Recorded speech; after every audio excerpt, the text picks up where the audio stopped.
Welcome back. So we were discussing laws of motion, and in the last session we discussed second law of motion, and I asked you to prove the relation F is equal to ma.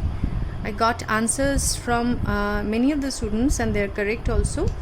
So let me try it in my way also. So according to the second law of motion, the rate of change of momentum F is directly proportional to the applied force. So the rate of change of momentum is del P by del T, that is proportional to the applied force, and by suitably choosing the unit we can take the proportionality constant to be 1, and we can write it in form of a equation F is equal to delta P by delta T, and delta P, as you know, is del mv by del T, and if the velocity is much less than that of c, we can write m del v by del t, but this rate of change of velocity is your acceleration, so F is equal to ma. But this one is the this is the second law of motion. Force is directly proportional to the rate of change of momentum. So now we got a quantitative idea about the force. How can we measure the force? We can find out from this equation F is equal to ma. Okay, now with few numericals we'll try to solve the problem. Before we proceed to the numerical, let us try to understand this Newton's law of motion in our daily life. Examples of second law of motion in our daily life. There are few examples that are frequently asked to explain in the examination, like first example, we'll discuss only one or two examples here, and like the first example, while catching a ball, a cricketer withdraws his hands along with the ball. Why is it so? So we have our relation F is equal to del P by del T. Now this is the second law of motion.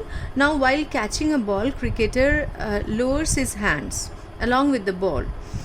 What is the reason? Suppose the ball is coming with a velocity v, and when it reaches the hand of the player, the velocity becomes 0. Final velocity is equal to 0. Final velocity becomes 0. So what is if the mass of the ball is m, then the change in momentum is of course m into v, because the final momentum is 0. mv minus 0 is mv. So change in momentum delta P is always mv. Now what happens is, when he lowers a hand, the rate of change, this change of momentum takes place for a longer duration of time. So we have our equation for a rate of change of momentum del P by del T. When he lowers his hands, when he or she, there are female cricketers also, so when he lowers he lowers a hand, this del T becomes large, and as del P by del T is equal to F, so as del T is more, F becomes less. So the impact on the hand, the force the ball gives on the hand of the player becomes less. That's why the player lowers his hands, withdraws his hand along with the ball. That is, he increases the time for which the change of momentum takes place, and he indirectly decreases the force on his hand. When you are asked to explain such questions and answers, while writing the answers, you have to write it using the mathematical form of this second law. Please don't write a lot about it. Please include the mathematical form and the keywords here. Okay, please write the mathematical form, and the keywords here are the time decreases, hence the force, time increases, and the force, hence the force increases. Okay, now we'll move on few numericals here and try to understand Newton's second law of motion. After that we'll move on to the third law of motion here. Okay, now the one question, first question here, a car is moving with uniform velocity 30 meter per second. As usual, while reading the question, note down the data with proper symbol, and proper unit. A car is moving with uniform velocity. U is equal to 30 meter per second. It is stopped in 2 seconds. So the final velocity is 0. Time is 2 seconds. By applying a force, F is equal to 1500 Newton through its brakes. Calculate the change in momentum of the car. So the first question is, calculate the change in momentum of the car and the retardation produced in the car. So the change in momentum, as we know, F is equal to del P by del T. From this equation we can find out the change in momentum. So we have del P is equal to F into del T. So F here is 1500 into T, here time taken is 2. So change in momentum is 3000, and don't forget to write the appropriate unit, because everything is in SI unit. The SI unit of momentum, change in momentum and momentum is same unit. So unit will be kg meter per second. Okay. Now the second part of the question asks, find the retardation produced in the car. So what will be the retardation in the car? So retardation you can find out directly as U, V and T are given. So for the second part of the question, retardation is equal to V minus U by T. So it's 0 minus 30 by 2, that is 15 meter per second square. Now find the mass of the car, the third part of the question. Mass, for that we will, choosing the appropriate working formula is most important thing. So here acceleration we know, force is given to us, so we'll use this equation, F is equal to ma. All the formulas must be there inside your head, and while reading, analyzing the question, you choose the proper formula. Pick out the proper formula that has to be used. F is equal to ma, so F is equal to 1500. Mass you have to find out, and acceleration is 15. So from this we get that m is equal to 100 kg, and all the answers must be written separately using proper unit inside a box. Next question, question number 2 for this session. A force causes an acceleration of 10 meter per second. So A is equal to 10 meter per second square. Okay, now in a body of mass 500 gram, immediately convert it into kg, 0.5 kg. Okay, now what acceleration be caused by the same force when a body of mass, in a body of mass, this is m1. So for this m1, acceleration is this, and we are applying a force F here.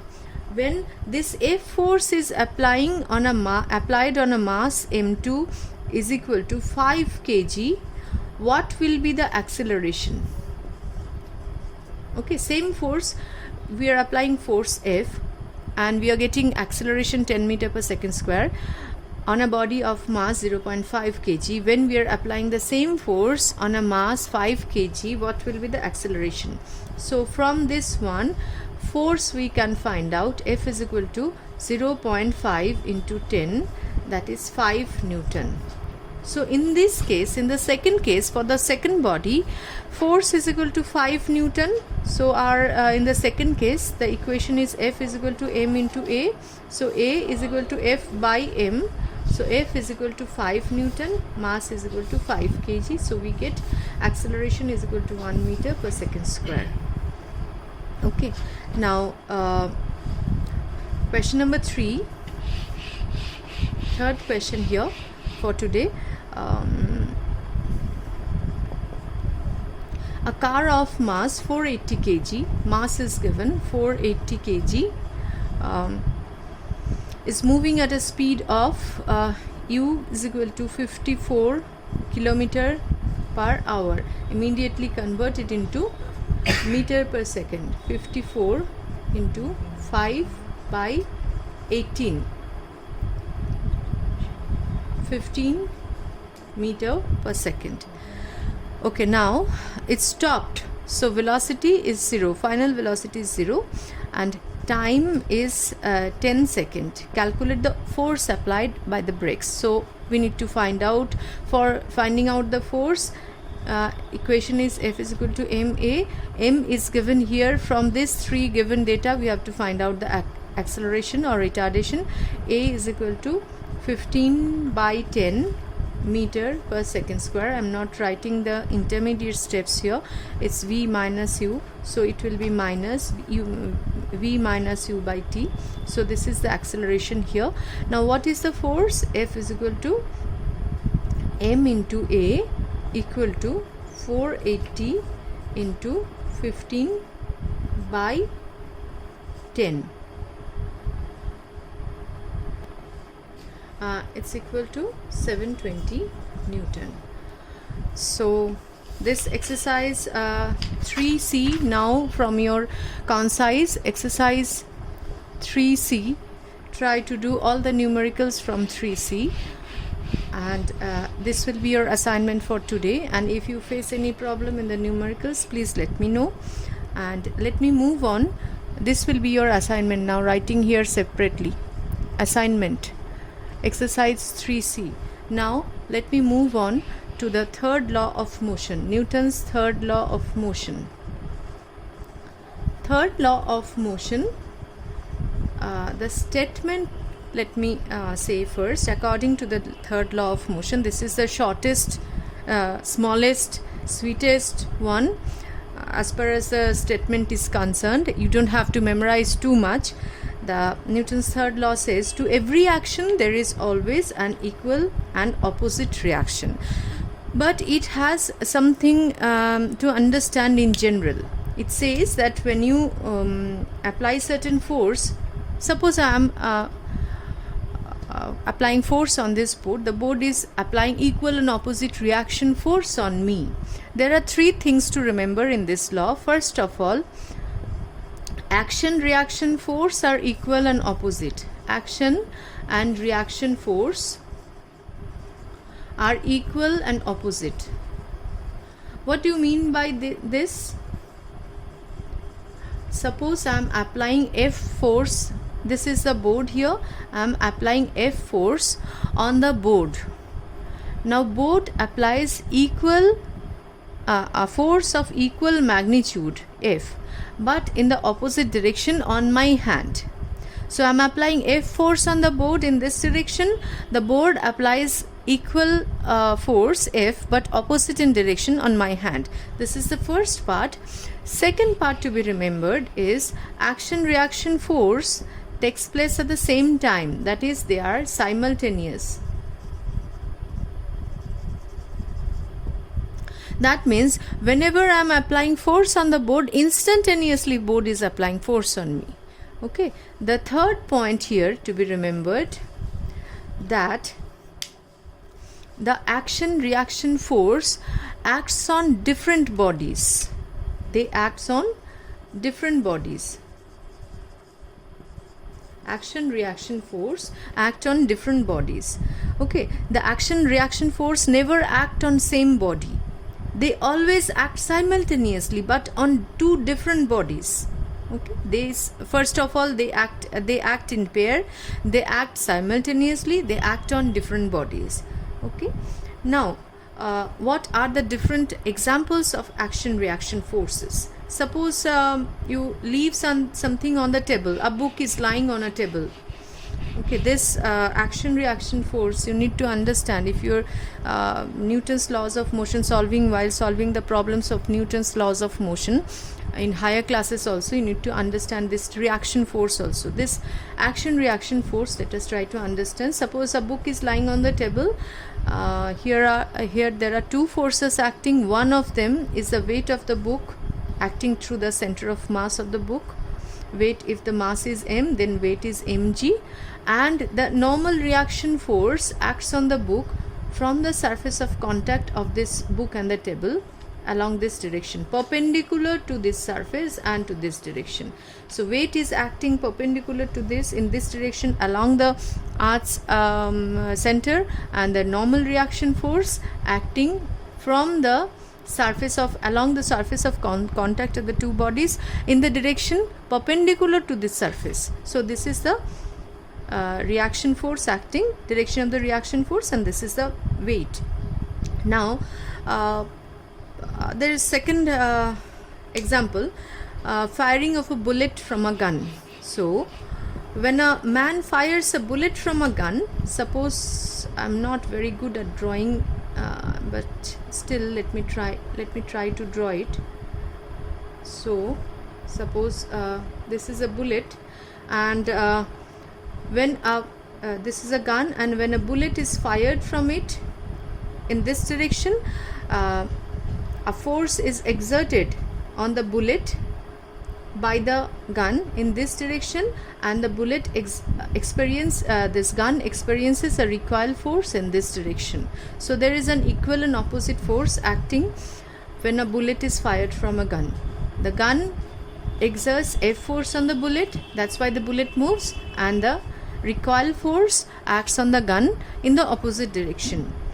Similar example, in the question, in the examination, they ask you, explain this motion of a rocket. Whenever you are asked to explain this phenomena, you must explain, when you are explaining this phenomena like motion of a rocket, this bullet gun problem, this motion of a boat away from the shore, or suppose we are moving on the ground. Whenever you are asked to explain such phenomena, and whenever you are using Newton's third law of motion, please keep this in mind to mention which one is the action force and which one is the reaction force.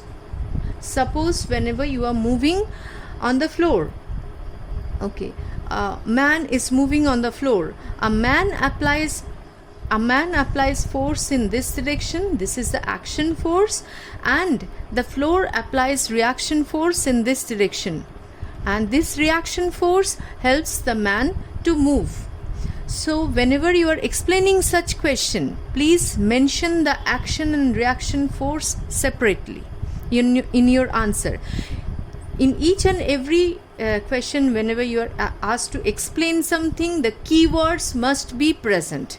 Okay, so that's all about the 3 laws of motion. Please read the examples given in your book for Newton's third law of motion properly. In the next class, we'll discuss about gravitation. Thank you.